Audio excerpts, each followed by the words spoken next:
ఈ పండగ యొక్క సెలబ్రేషన్.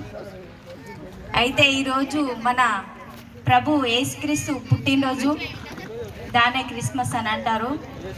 ఈ పండగ మనమందరం మన గ్రామంలో జరుపుకుంటున్నందుకు చాలా సంతోషించాలి. ఇక్కడ చాలామంది పెద్ద పెద్ద పాస్టర్ అంకులు వచ్చారు. ఈరోజు మన గ్రామంలో ఇంత పెద్ద కార్యక్రమాలు చేస్తున్నందుకు నేను చాలా సంతోషిస్తున్నాను. ముఖ్యంగా మనం క్రిస్టియన్ అనకుండా మనం అందరం కలిసి పండుగ ప్రతి సంవత్సరం జరుపుకోవాలని, ఇదే విధంగా జరుపుకోవాలని నేను ఆశిస్తూ, అలాగే ఈ పండుగ సందర్భంగా శుభాకాంక్షలు తెలియజేస్తూ, ఆ ప్రభు యొక్క దీవెనలు మనందరి మీద ఉండి ఆయన మనకి అందరికీ ఈ కాష్పూర్ గ్రామ ప్రజలందరికీ ఆయు ఆరోగ్యాలు ఇవ్వాలని కోరుకుంటూ నాకు ఇచ్చిన అవకాశాన్ని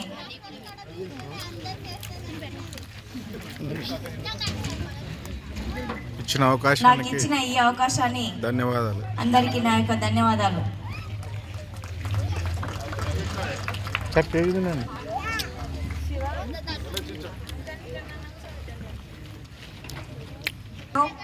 అంటే ఇక్కడ చాలా మందికి తెలియకపోవచ్చు, మాదిగా రిజర్వేషన్ పోరాట సమితి అంటే MRPS, మందగిష్ట మాదిగా అంటే ఇక్కడ చాలా మందికి తెలుసో తెలియదో నాకు తెలియదు. మామూలుగా అయితే అందరికి తెలిసి ఉంటది, ఇక్కడ పాస్టర్ అంకుల్ వాళ్ళకైతే మ్యాక్సిమం తెలిసి ఉంటది, అంటే కొంతమందికి తెలియదు గ్రామస్తులకి. అయితే నేను దాంట్లో రాష్ట్ర నాయకురాలిగా మహిళా విభాగం అధ్యక్షత చేస్తున్నాను. ఇక్కడ చర్చికి పర్మిషన్ ఇవ్వట్లేదండి మన గ్రామంలో. అయితే ఏ కులాలు ఎవరి అభిప్రాయాలు వాళ్ళకు, ఎవరి వ్యక్తిత్వం అనేది రాజ్యాంగంలో రాసింది. ఎవరి ఇష్టాలు వాళ్ళవి, ఎవరి మతాలు వాళ్ళది. మనం దాన్ని వ్యతిరేకించడానికి లేదు. కాబట్టి ఎవరిష్టం వాళ్ళది కనుక చర్చికి ఇక్కడ గ్రామంలో పర్మిషన్ ఎందుకు ఇవ్వట్లేదు అనేది నాకు మొన్న కుమార్ మాట్లాడాడు.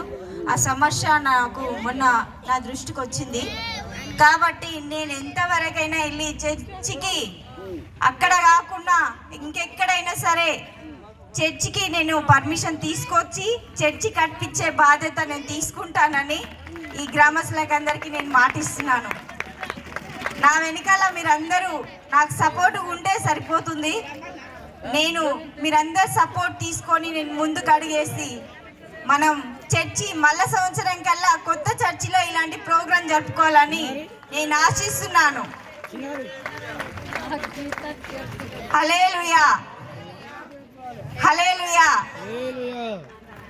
దేవుని స్తోత్రాలు, దేవుని ఆశీర్వాదాలు ఈ గ్రామం ప్రజలకు ప్రతి ఒక్కరికి ఉండాలని నేను ఆశిస్తున్నాను. హల్లెలూయా.